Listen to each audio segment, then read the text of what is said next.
Shalom, hari ini semua sudah membaca firman Tuhan? Ya, hari ini kita sudah membaca dari Kisah Para Rasul pasal 11 ya. Nah, saya dapatkan dari ayat yang ke-19. Saya akan bacakan.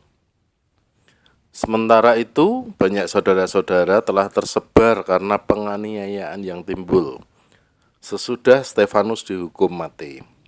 Mereka tersebar sampai ke Fenisia, Siprus, dan Antioquia. Namun, mereka memberitakan Injil kepada orang Yahudi saja. Nah, ini adalah sebuah penganiayaan dari penganiayaan ya. Dan judul dari renungan pagi ini saya beri judul penganiayaan. Penganiayaan bukanlah hal yang kita inginkan, karena bisa menimbulkan banyak penderitaan, bahkan korban jiwa bisa terjadi. Tetapi justru melalui penganiayaan, berita Injil semakin tersebar, bukan hanya menjangkau satu bangsa, tetapi pada akhirnya menjangkau banyak bangsa. Ya, nah.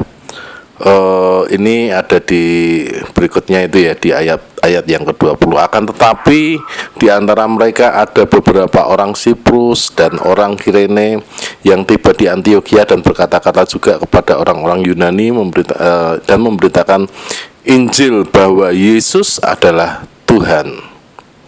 Pesannya, Yesus adalah Tuhan kepada orang, bukan hanya orang Yahudi pada akhirnya, tapi bisa semua, kepada semua bangsa. Nah, hari-hari ini kita juga mengalami penderitaan, bahkan pengorbanan. Banyak, bahkan negara pun juga mengalami kesulitan yang luar biasa. Apa penyebabnya? COVID-19. Nah, COVID-19 bukanlah hal yang kita inginkan, ya. Meskipun tampaknya ini bukan sebuah penganiayaan, tetapi terlihat bahwa COVID-19 ini menimbulkan banyak penderitaan dan banyak korban. Jadi dari sisi ini kita bisa lihat ya, bahwa COVID-19 sama dengan penganiayaan buat jemaat Tuhan. Dan sebenarnya bukan hanya jemaat Tuhan yang dianiaya sekarang ini, tapi ada banyak ya, semua orang. Nah, memang penderitaan itu bisa membinasakan, tetapi penderitaan juga bisa menjadikan kita kuat. Ya, kalau kita menjadi putus asa, penderitaan akan membunuh kita, akan membuat kita semakin lemah, akan membuat kita jatuh. Tetapi kalau kita dalam penderitaan kita semakin mengharapkan Tuhan, penderitaan itu akan membuat kita menjadi lebih kuat, sangat kuat ya. Nah, ini tinggal bagaimana kita bisa memilih. Kita mau pilih mana? Kita mau milih mengharapkan Tuhan, atau kita mau pilih untuk jadi putus asa karena penderitaan ini. Saya percaya hari-hari ini yang kita lewati tidak mudah, tetapi adalah keputusan saudara untuk saudara putus asa atau semakin mengharapkan Tuhan. Nah, kalau saya pilih mengharapkan Tuhan. Saya berharap semua yang mendengarkan ini juga bisa mengharapkan Tuhan lebih dari masa-masa kemarin.